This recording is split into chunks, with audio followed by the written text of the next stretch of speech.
We are gathered here today to witness Phaedra's funeral, and best believe I am front seat for everything that's just happened. Told me that Candy said that. You said that? That I wanted to drug her. So now we know. Hey guys, it's Murad Merali. Hope you guys are all doing well today. So we have the third part reunion of Rhoa, and finally things are heating up for what they're meant to be, and it is just simply crazy. We start off with Cynthia, and first and foremost, I don't know why Peter's acting like a mess. On making me understand that I deserve more. Why did Peter just walk off? That's what we need to get into. Forget all the small little storylines that we also focused on. Why is Peter walking around saying, oh, I can't take this, they're full of lies, they're full of this, they're full of that. But weren't you persuading Matt to take money off Kenya? Apparently there's reports of that leaking out. So, you know, I don't know why you're acting like you've got a peach, you're doing all this extraness. Just if you don't want to be on the show, just go off. Like, why did you even come on? If you think someone's been fake or whatever, we don't want to hear you. You're just there to not really support Cynthia, but vocalize your opinions on that particular storyline with you and Cynthia. You're not really related to anything else. So please, Peter, I'm tired, and you really did try it with that. Things got very deep and a lot of shade was thrown, and Phaedra got annihilated, she got obliterated in this entire episode, and I'm actually upset for her because the person who throws the most shade on this entire show is Phaedra. If anyone can handle most people coming at them, it is Phaedra. She's the only one who can do it. But this episode proved wrong. She had no ground to stand on. Like, why would you do that? We know that, but she still backed herself up with certain ways of saying it because she's a lawyer, she knows how to do this. But in this episode, she just fell to the ground like the fool that she was. She got read for filth by Kenya, by Shemaya, by Todd, by even Peter, Andy. Obviously, it was just, I don't even know. When Todd said, we're not doing anything because the feds are watching, the way I had to just catch my life. I'm thinking, what? It's not necessary. Because we know the feds are still watching. What's this tea? What feds are watching? It was mad. It was absolutely mad. And then and then Shemaya as well, and then she thinks they were saying, calling her auntie, saying don't leave her cards because she's still a fraud. Like, oh my good God. And Phaedra, I couldn't even say anything bad. She said, go buy this, that. Like, there was no good reads, no shade, no nothing, because this girl I wouldn't say her character is played out. I wouldn't say that she's got a need that she has to leave the show now. I want her to come back for the next season. But in this entire reunion, it was just a catastrophe. And Kenya and adding her little side lips, at first they're a bit annoying, but it's quite funny just to see her laughing, because that's really what our reactions were, that we were just laughing in the corner thinking, wow, this is just crazy. I was in this situation with Peter, you know, I'm glad things didn't work out unfortunately, but I'm glad they're still cordial. And Sheree and Bob as well, I'm glad that they're cordial as well. Sheree got very emotional, but Sheree's messy, let's not get it twisted. She may get emotional with the situation and the storyline, which is obviously sad for her to go through, but she is very messy. Half the situations were reinforced and got worse because of Sheree. Now, she can play the whole, be honest in front of me, but there are plenty of times where you haven't been honest yourself. So I don't know why you're playing Angel. Like, I'm tired, Sheree, just allow it, please. So I feel like people should have focused on her being messy in the reunion, which they did not.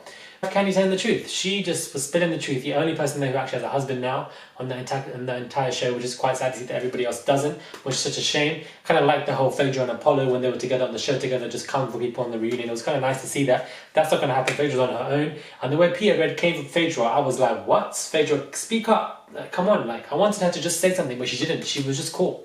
She was red-handedly caught. And now we know why everybody went crazy at the end is because Phaedra was telling everyone that Candy intended to rape Portia, allegedly. That was just a shock. And you just can't come back from this. The Phaedra, like, I don't know, like, despite all the fakeness and all the lies and the nonsense and the deceit, I just still like her as a character. She's funny, she's appealing to watch, she brings in the attention. Like, stay on the show, Phaedra, because I like you as a character. Now, I'm on Team Candy's side in regards to the fact that she always comes across as someone who is telling the truth. She's coming across as someone who's a truthful person, honest, pious. She just tells her how it is and what it is. And it is quite, unfortunately, just as bad as well. Like, you should have come to Candy and said why this rape allegation story is happening, what's going on. But you carried it for the entire season. You stretched it out, Portia.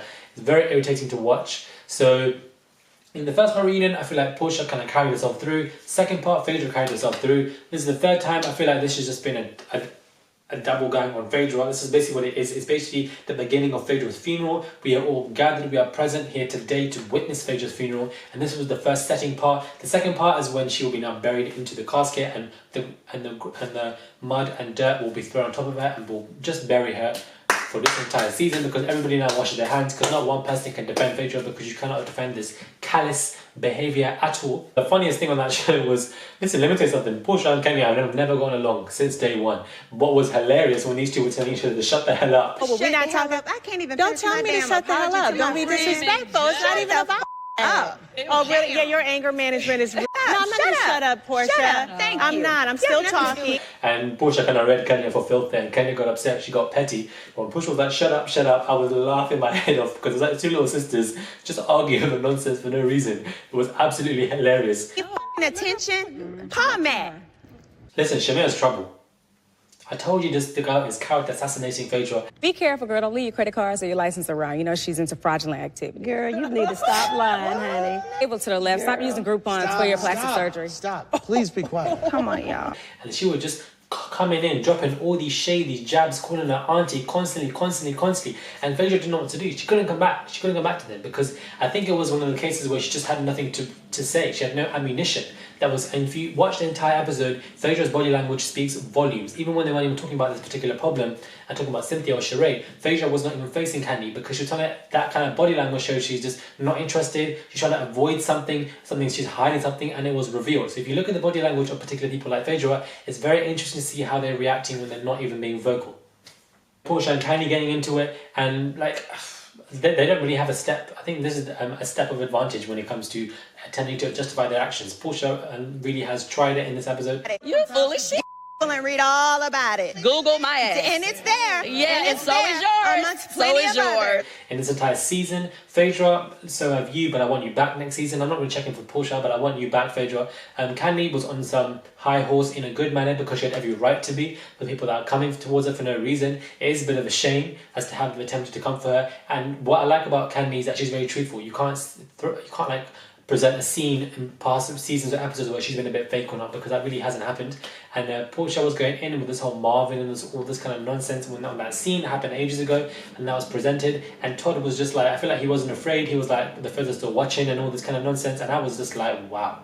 Like this whole lesbian topic, like it's not that deep. Whoever cares, whoever did what, like it's not that deep. Who cares? Why are you writing this out like this is a serious issue when it really isn't?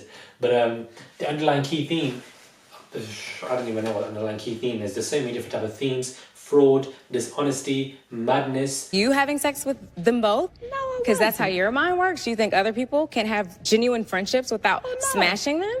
I definitely believe that they.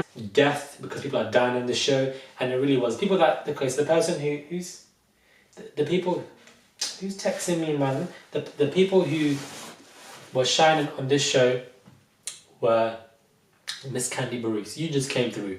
You came through. You read them for lies. You read them for filth. You kept on interrogating them. This interrogating format that you undertook today because you wanted to get the truth, and these people could not even answer. When Shemaya was like, "You two were close. You two weren't doing anything. So why are you thinking about other people?" Phaedra just kept quiet. This was the assassination of Phaedra. She had no hands. Normally, when people are coming at her, she's able to defend herself, which is why I wasn't checking for Phaedra being checked. I wasn't scared. I thought she handled herself, but she couldn't. It was a madness. Let me know what you guys think of this reunion. Hit me up on my Instagram, my Snapchat, my website, and just support me and subscribe if you guys want to, and comment down below because I read all your comments. Let me know what you guys think about this reunion. Phaedra got assassinated and it was just an absolute madness. Like my jaw dropped at the end. Let me know what you guys think and I'll catch you guys soon.